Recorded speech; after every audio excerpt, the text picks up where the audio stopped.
안녕하세요. 최재천입니다. 최재천의 책갈피 오늘은 재밌다고 해야 되나요? 독특하다고 해야 되나요? 소설 제목이 청년의인단.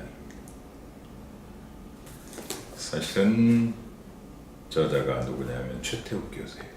정치경제학하는 한림대에서 주로 국제정치, 정치경제 가르쳐.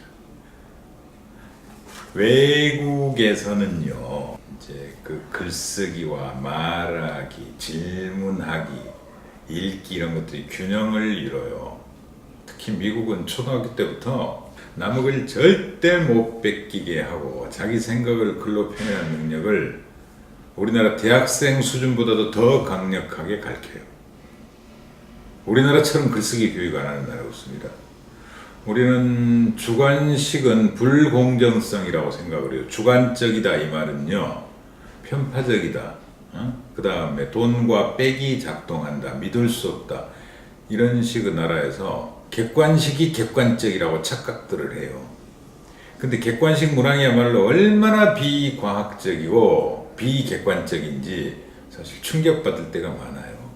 극단까지 파고 들어가면 세상에 단정적인 진리가 어디 있습니까? 그러니까 자꾸 틀리는 시험 만들어내잖아요. 얼마 전에 공무원, 구급 공무원 시험에 고려시대 때 역사를 쭉 늘어놓고 불과 2년 차인가 1년 차이를 늘어놓고 그걸 순서대로 맞추라고 했잖아요. 저도 보고 충격받았어요.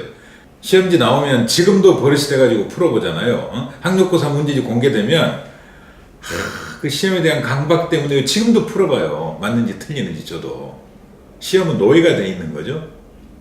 그 대한민국 훌륭한 교수들에게 편안한 글쓰기, 대중을 위한 글쓰기를 기대한다는 건 상상할 수 없는 일입니다. 물론 구조적인 문제도 있어요. 왜? 점수를 안 주니까. 교수 숨긴 점수에 반영을 안 해줘요. 잡문 쓴다고 비난해요.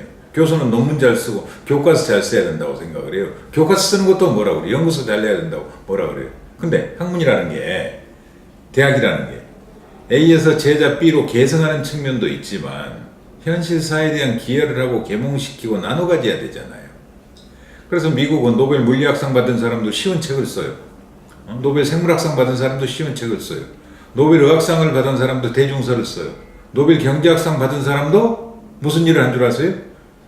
보스턴 시내 어떻게 해야 균형 있게 배정이 되는지, 어느 동네는 좋은 학군이고 어느 동네는 나쁜 학군인데 이 학군을 어떻게 배정해야 되는지 그런 연구를 해가지고 사회에 기여를 해요. 이게 싫어합니다. 그 다음에 노벨 경제학상 받은 사람, 이런 사람 있어요. 크리스마스 날 케네디 공항에, 뉴욕 공항에 눈이 왔어요. 그러면 다른 차들이 안 들어가니까 택시들이 가면 돈을 벌겠죠. 근데 택시들이 안 가요. 그런 걸 연구를 해요. 글도 쉽게 쓰고. 그리고 미국 로스쿨 교수들요, 영화 대본 쓰는 사람도 있고 미국 변호사들은 추리소설 훌륭한 작가들이 많아요. 근데 한국은 불가능해요. 근데 최태욱 교수가 저희들 표현으로 사고를 쳤어요. 공상 정치 소설로 제가 표현합니다. 상상 속의 정치를 이야기를 해요.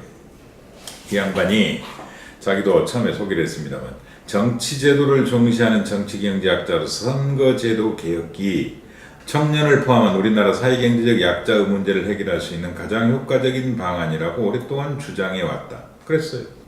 끊임없이 선거제도 개혁하자, 독일식 비례대표 도입하자, 선거제도를 바꾼 다음에 헌법을 바꾸자, 협치를 하자, 합의제 민주주의를 하자, 끊임없이 이 주장을 하고 다녔어요. 근데 야당이 될 때는 이런 주장 받아들여요. 근데 여당이 되고 나면 받아들이겠습니까? 뭐 정치적인 발언은 삼가하겠습니다만 적폐청산이 정말 중요하죠. 할 건 해야죠. 근데 적폐청산 다음은 제도 개선을 해야 되잖아요. 절대적 대통령을 어떻게 바꿀 것이며, 권력기관을 감시하라고 했는데 도리어 권력기관이 절대 권력과 손을 잡아버리고 함께 부패 갔을 때 어떻게 할 것이며, 그 다음에 정치 권력과 국가 폭력기관과 재벌들이 손을 잡고 돈과 권력과 그 다음에 폭력이 결합됐을 때 시민들의 삶은 어떻게 되는지, 이건 대통령 한 사람의 문제가 아니거든요. 이승만 대통령 이래 우리나라 쭉 대통령들의 말년과 가족들 운명을 한번 생각해 보세요. 전전직 대통령이 연속해서 5년 전 대통령과, 아니 1년 전 대통령과 5년 전 대통령이 감옥에 있는 나라가 전 세계에 어디 있을 수 있을까요? 그러면 이게 사람의 문제일까요? 제도 문제일까요? 형제간이나 자식들이나 본인이나 이런 사람들이 비극적 운명에 처하지 않은 경우가 어느 대통령이 있는 거죠? 행복한 대통령이? 말년이? 그럼 이게 사람의 문제인가요? 그래서 최태욱 교수는 끊임없이 제도 개혁을 하자고 돌아다녀요. 외치고 다녀요. 모임도 만들고 학생들하고 뭐 하고 저도 가서 특강도 하고 뭐 수없이 해봤습니다만 정치인들도 설득하고 되겠습니까? 안 돼요. 좌절에 빠졌다가 생각을 바꿨어요. 어떻게? 이번엔 쉽게 풀어보자. 내 캠페인이 잘못됐을 수 있어. 그래서 소설을 썼어요. 원래는 이거 한 3배 정도 썼답니다. 출판사에서 줄여 해가지고 그나마 줄인 게 이 정도 장편 소설이에요. 저도 사실 어젯밤 읽느라고 혼났어요. 피곤해요. 제가 보기에도. 아무래도 이제 전문 소설 작가가 아니라서 그리고 이제 자기 주의 주장이 강조되는 거죠. 정치 소설 자체가 한국에 없었으니까. 그리고 이론이나 캠페인이 들어가다 보니까 조금 어려울 수도 있어요. 그럼에도 불구하고 저는 이 소설의 가치를 높이 삽니다. 모험을 해요. 그 다음에 연립정부를 구성을 해요. 보수와 진보 사이. 그 다음 선거제도를 개혁을 해요. 그 다음에 시민의회를 구성해요. 시민의회가 헌법 개정안을 내요. 국회가 그걸 받아줘요. 헌법 개정안이 통과시켜요. 그래서 본래적 의미의 사회적 합의국가, 복지국가, 보편적 복지국가 그런 제대로 된 민주국가를 만든다. 그리고 말년에 이게 한석 교수라는 한석입니다. 한석이 제가 보기에는 최태욱 교수로 익혀졌어요. 그 사람이 말년에 행복한 회고를 하고 그때의 경험들을 국제회의에 나가서 강연 형식으로 풀어내는 그런 식으로 끝나거든요. 뭐 하여튼 제가 최태욱 교수 자의식이 이토록 강렬한지 제가 하여튼 소설책 쭉 읽으면서 느꼈습니다만 아무래도 이 사람은 누구를 모델로 했구나, 이 사람은 누구를 모델로 했구나 이런 느낌은 좀 있었어요. 아무리 소설적으로 형상화 시켰다고 하더라도 그럼에도 불구하고 하여튼 제법 가치 있고 이제 학자가 소설을 썼다는 점에서도 의미 있고 정치개혁을 정치권을 건드리거나 시민사회단체를 설득해서 하려는 그런 방식을 벗어나서 청년들에게 대중들에게 직접 호소하는 그래서 아주 멋진 제목인 청년의인당이라는 당을 만들어서 대한민국 정치를 바꿔가는 그런 프로세스를 제시를 했습니다.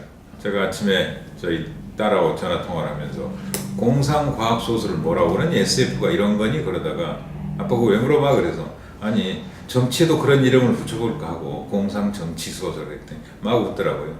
그런 소설이 있어? 그런 소설이 있어 제가 그랬어요. 그런 소설입니다. 옛날에는 공상과학소설이 그냥 공상이었잖아요.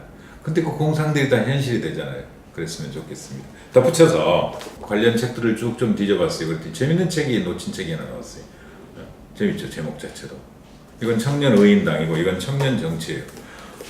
젊은 친구들, 청년들 한 분, 두 분, 세 분, 네 분, 다섯, 여섯 분, 7분들이 모여가지고 청년정책 싱크탱크를 표방하고 정책들을 만드는 그런 모임을 시작을 했어요. 멋졌어요. 전 몰랐어요. 한두 달 전에 나온 책인데 4월에.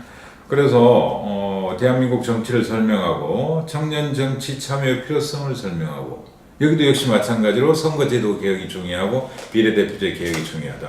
이제 다들 보니까 88년, 90년, 90년, 91년, 91년, 89년, 91년 이런 대단히 강렬한 열정을 가진 젊은이들이거든요. 좋았습니다.